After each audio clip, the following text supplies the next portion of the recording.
Welcome to question and answer of day 2 of our TICM presentations. Today, Dr. Munaf is away, so it's Rafiq Islam. I would be answering some question, not all, because I would defer them to Dr. Munaf. But there's one question that was posed here, which is very interesting. You see, we talked about the concept of qi, and in Chinese medicine, it's very common, and it's translated as vital force or life force or vital energy, all kind of force. It's always difficult because whenever you are using an equivalent word in English, as much as you want the audience to be familiar, you do not lose the meaning. And we have heard the debate about God and Allah and all this, that saying it's not the same God and it's not whatever, right? And then you have a debate going on.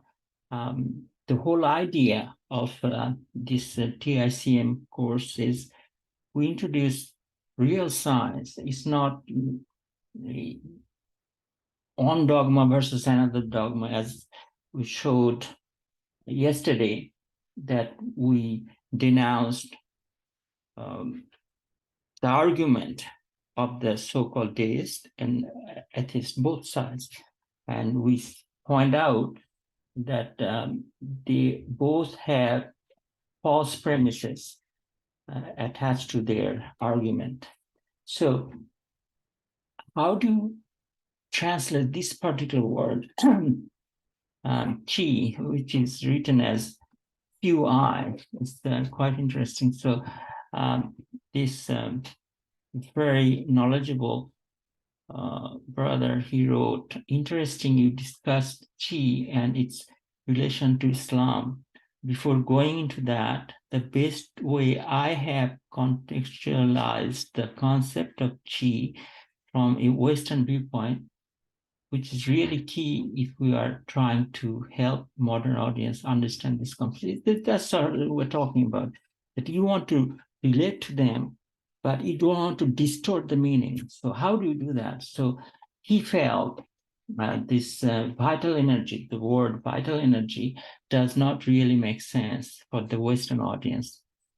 And they need something they can relate to. And it's really important.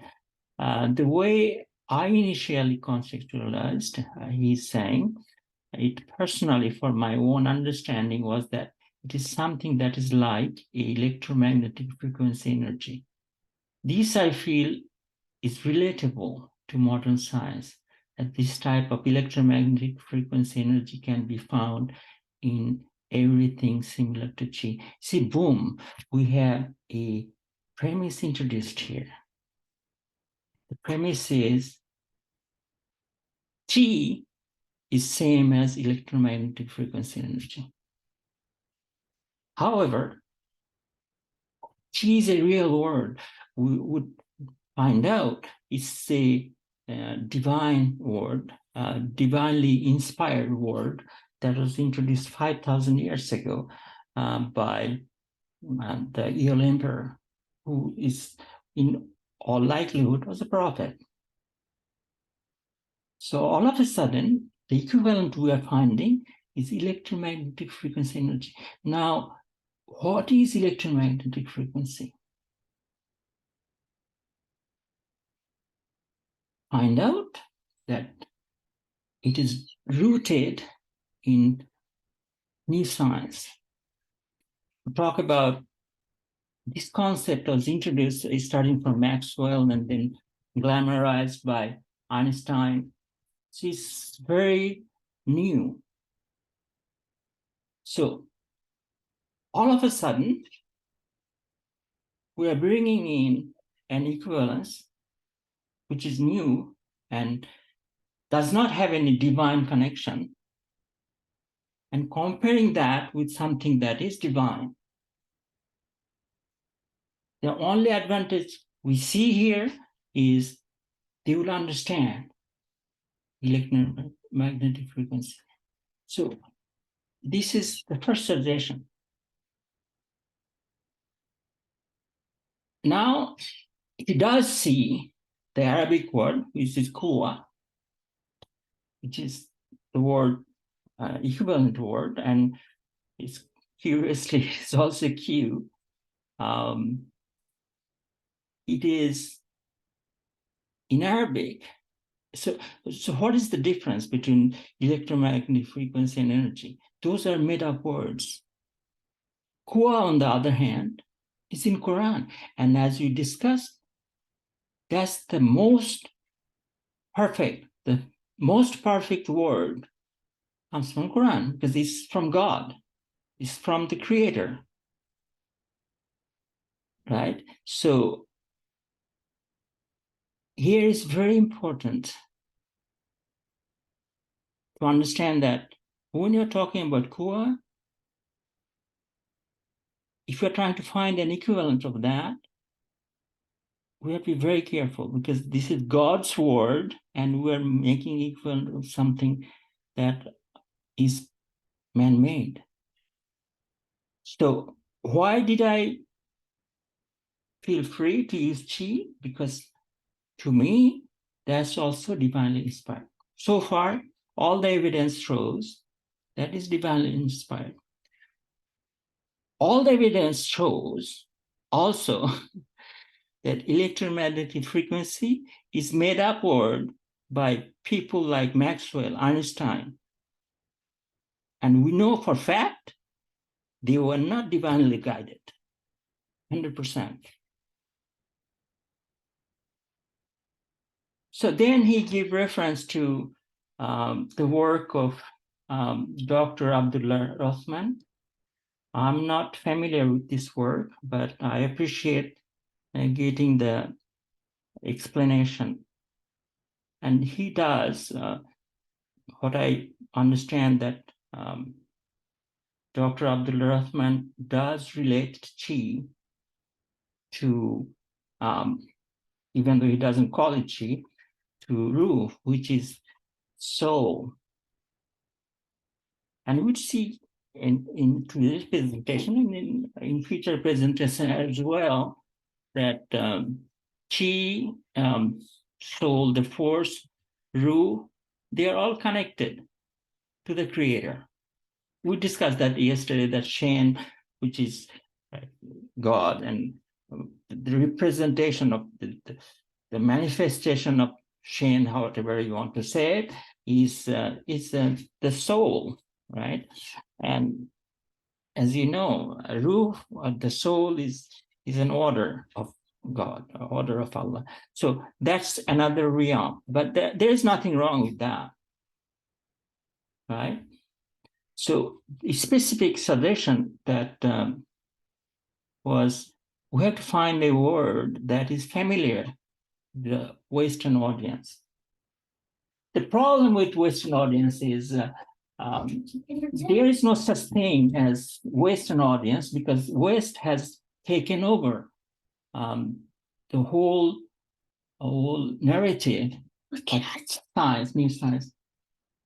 Also, new science is part of Western medicine, and new science can be a lie always.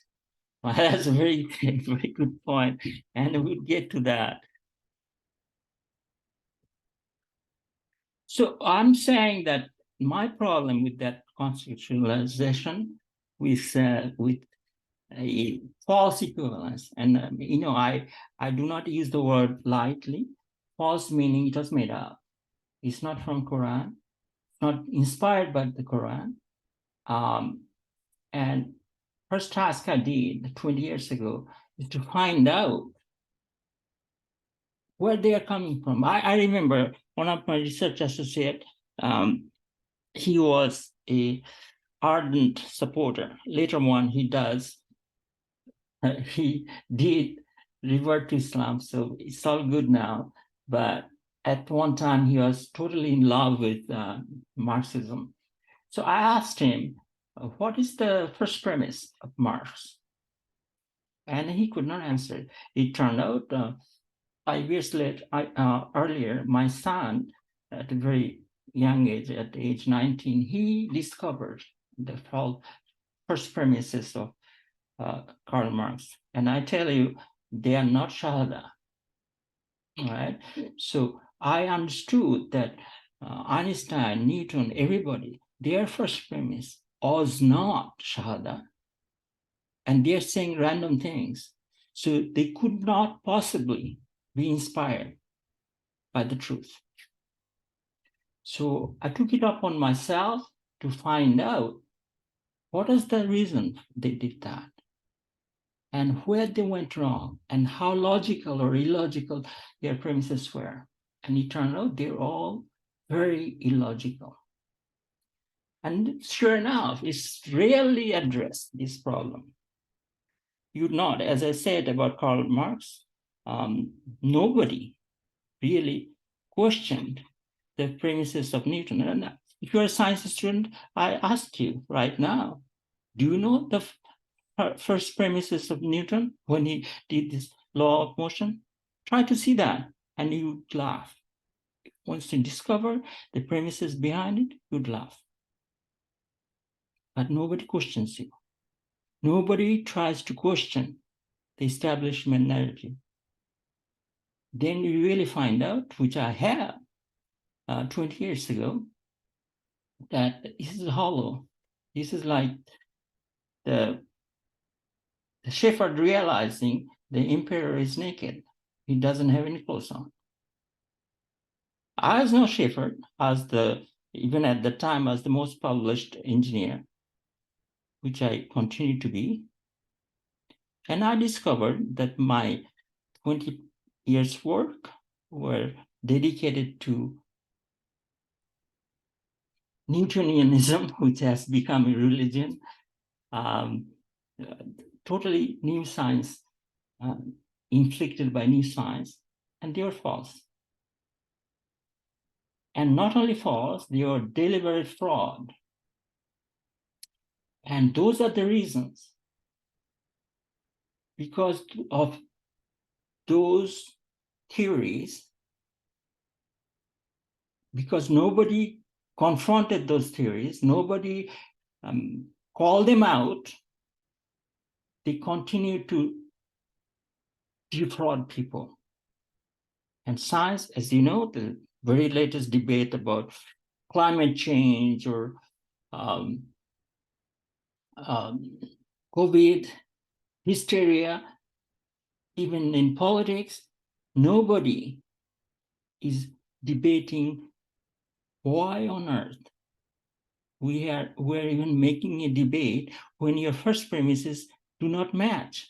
We do not even agree what is the fact. We do not even agree what is the omen. And we are debating. It's farcical.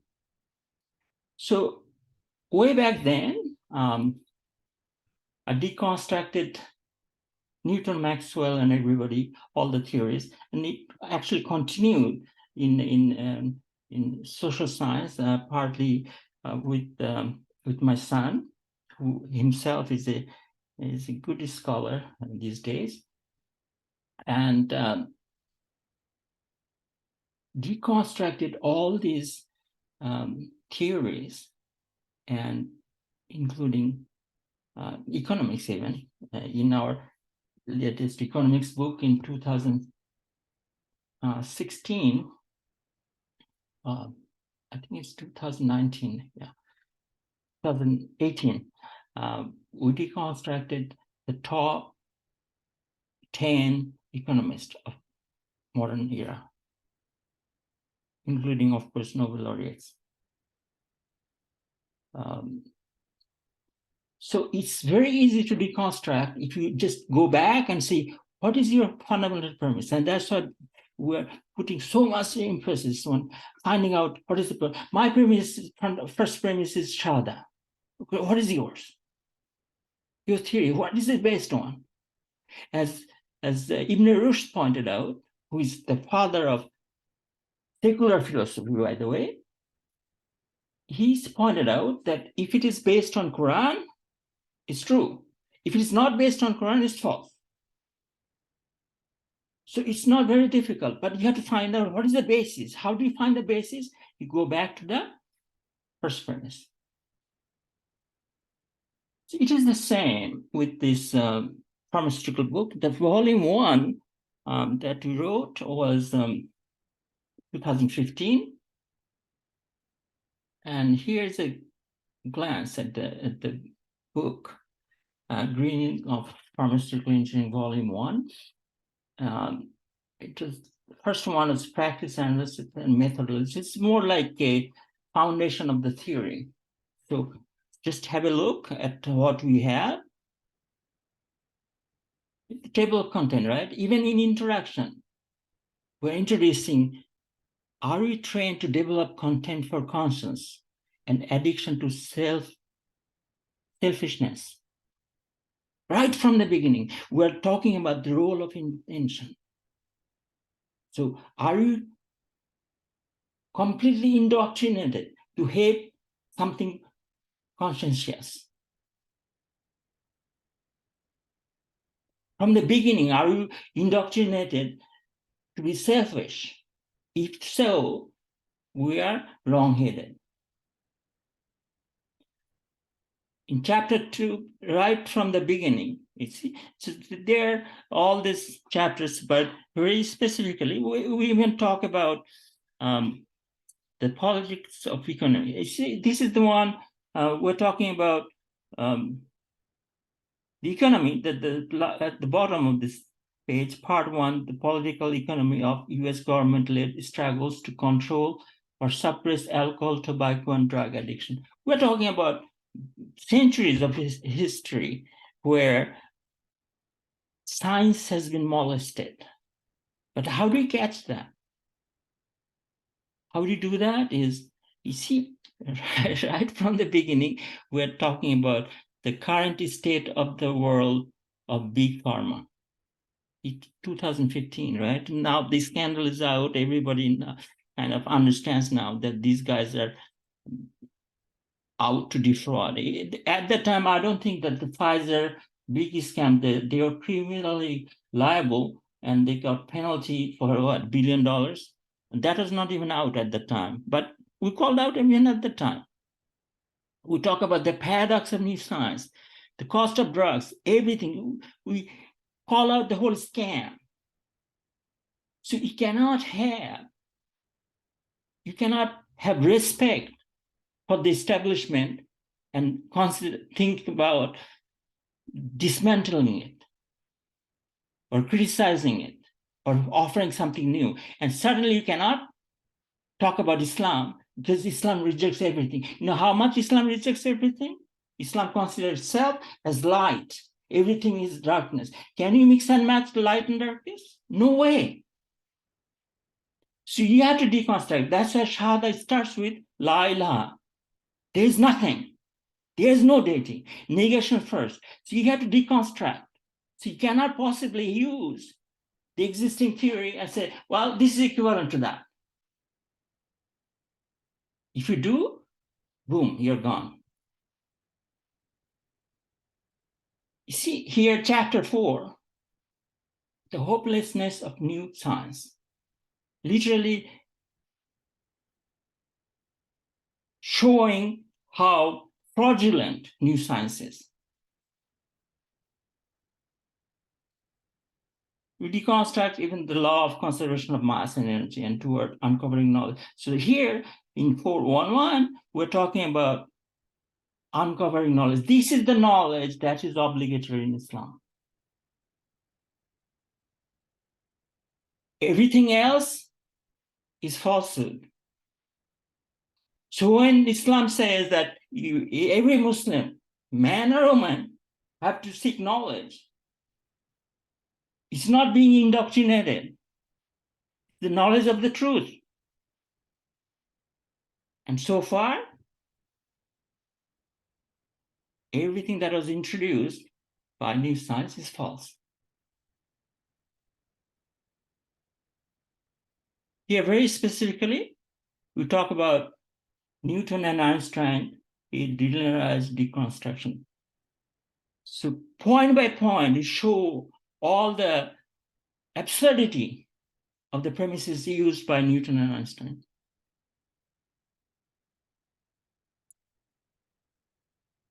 Only then we talk about nature science approach. Now, the word nature science is a peculiar one because nature science is really in English, ilm. It is different from natural science because in new science fraud, natural science has been hijacked. Natural science is written with a $sign. Nature science is the original ilm that was given to Adam, for instance. And that's the word, the second most frequently word used in Quran.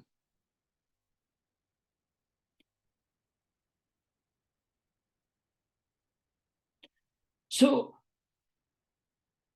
using a word that's familiar to them to kind of as a starting point is as wrong-headed as saying, you have heard, I have heard many cultural Muslims, even Jews say, our Hanukkah is like your Christmas.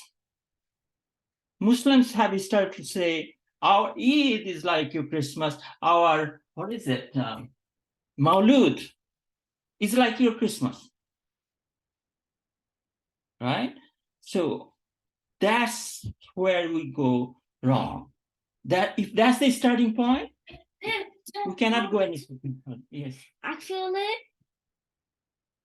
it says here. It is not like Christmas. It should not be. It's like saying, is this like your Christmas or Hanukkah? But it's actually not. It's just your fun day. It's not actually fun. It's just special. By the way, it was very similar with the atomic theory. Atomic theory is very common. Even in Quran, you see dharra. The word dharra is translated as atom. Even if somebody has done any good size of atom, which is dharra, they literally write atom. And then you're wrong, because atom does not exist. Atom is a made-up word that Arabs, Muslims discovered from ancient Greek, and I said, what on earth is this? Because in Greek, atom means unbreakable. So you realize that all the Muslim scholars, they translated, literally spent a lot of time translating ancient Greek word, but they threw away the word atom. This is what on earth is atom? There's nothing unbreakable. Only Allah is, right? So it's not right in here. I'm saying. So yeah, and they discarded atom, the concept of atom. They kept a lot of things. For instance, Aristotle's theory that A and not A. They discarded Aristotle's light theory, for instance. So they were good in identifying what is false and what is true. Muslims today have lost that ability. Yeah, go ahead. Okay, now the only thing I know that sometimes there are cultural Muslims around. They are around always, and even they could throw garbage on the floors when there's this saying that the garbage on the floor pollutes the area, which they don't follow it, which is also their own lie. Okay, these are man-made fantasies, right? So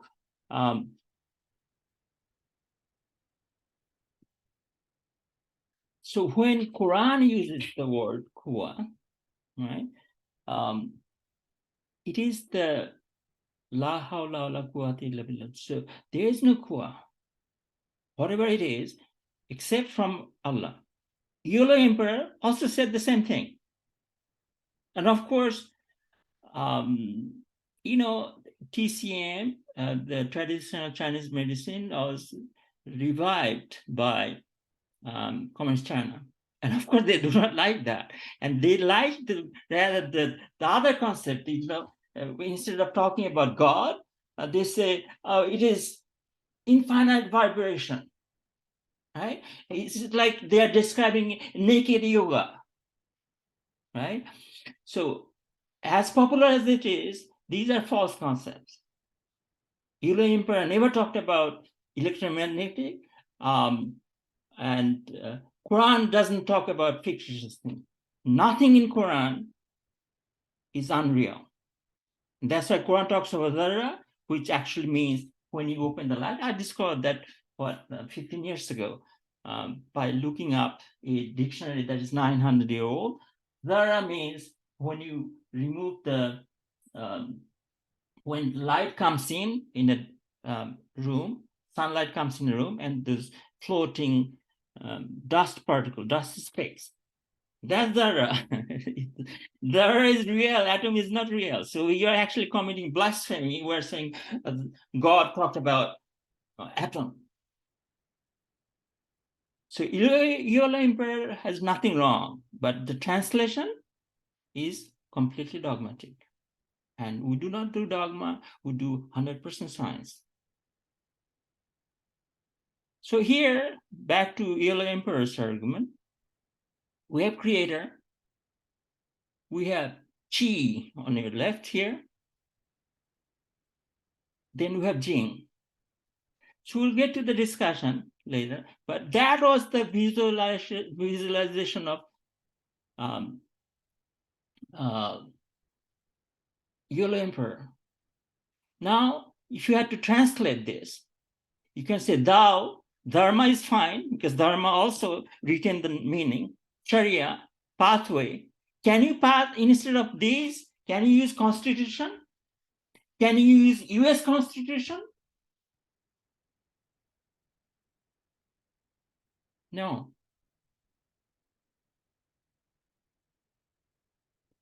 So literally by starting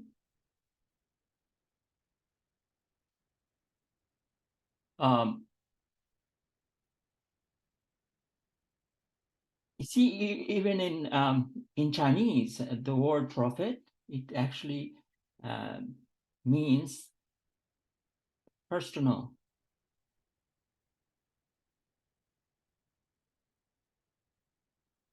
Sure enough, it's the same thing. God does not give message himself directly. He gives through prophets, the first one who comes to know. So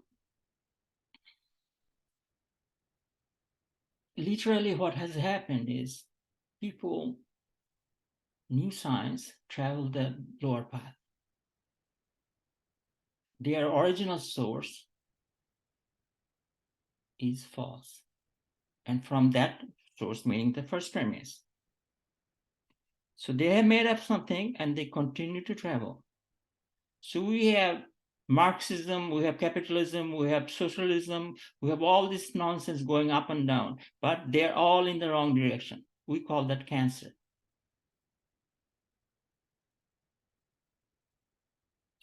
And this continued in news, in the modern era. You can look up any book that talks about God. They start off with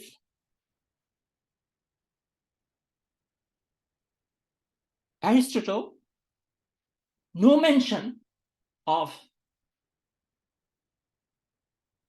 1400 years of Islam, and yet the Quran is sitting in front of them, the only divine book in hand. There is no other book that says, I am God talking. At least give that. No reference to that. From Aristotle, boom, another white man.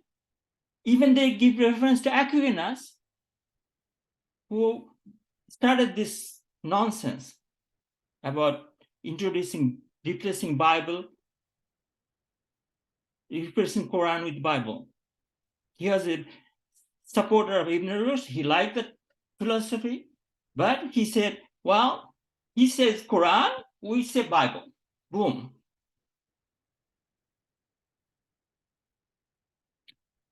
So that's how the false start began, and it continues.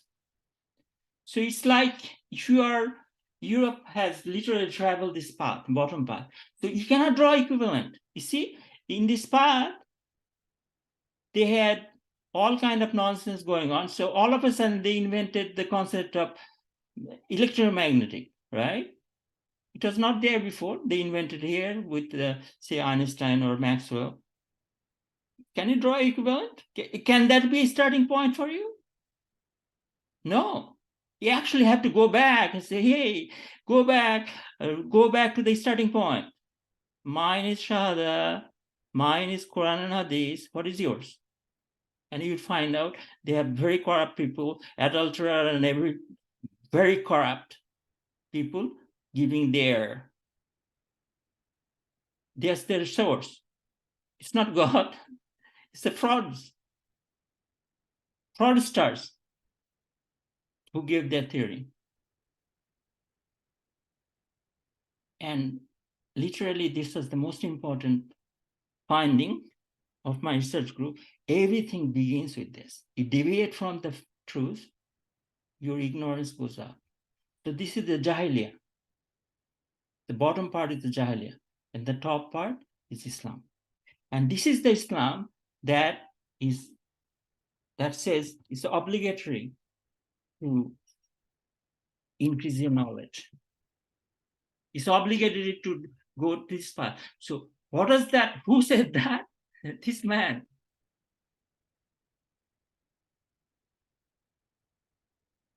So you start off with true premise, no falsehood. You travel the path upward. Oh, of course. And what is the first premise of Iblis? He started off with a pride. What is pride? Pride is a bad thing. He became proud. Yes, his intention was bad. So that's another aspect. So if your starting point is false, you're traveling the path of Iblis. As simple as that. Also, if you're following the pride path is wrong, if you follow the true premise path, you'll get to the friendliest and nicest man that is a Muslim. And at the end, you end up in heaven. With Prophet Muhammad there. Somewhere. And you end up in hell with Iblis path. So how do you convince people? You just go back to the first premise. He said, you're saying this. Let's go back. Who said that? Who said that? Who said that? And at the end, you find out that their original source is false. He said, well, now that we have corrected that, do you accept this other source? And let's see if you have logic. The fundamental feature of this bottom path is illogical. Everywhere there's contradiction. Oh, so now let's follow the top path. You must follow that path, otherwise you'll end up in this trouble. Okay. So why didn't people see it? Because their heads, they're standing on their heads, Quran calls it groveling on one's face.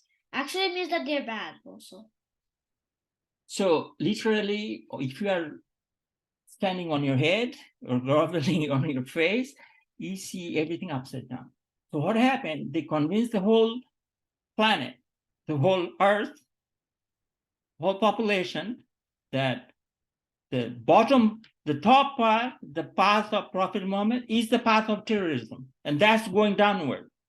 Hey, wait. And the other path that's the cancerous path, that is the true path. So they reverse the picture. So Islam all of a sudden becomes terrorism, and Israel becomes the fountain of democracy. What is democracy? the system that we have here. Okay, actually, Israel is the head of the democracy and terrorism. Excellent. And also, Islam does not become terrorism. Of course. Okay, and so that really sums up today's Q&A, and we'll resume, inshallah, tomorrow with Dr. Munaf in there. And Elif.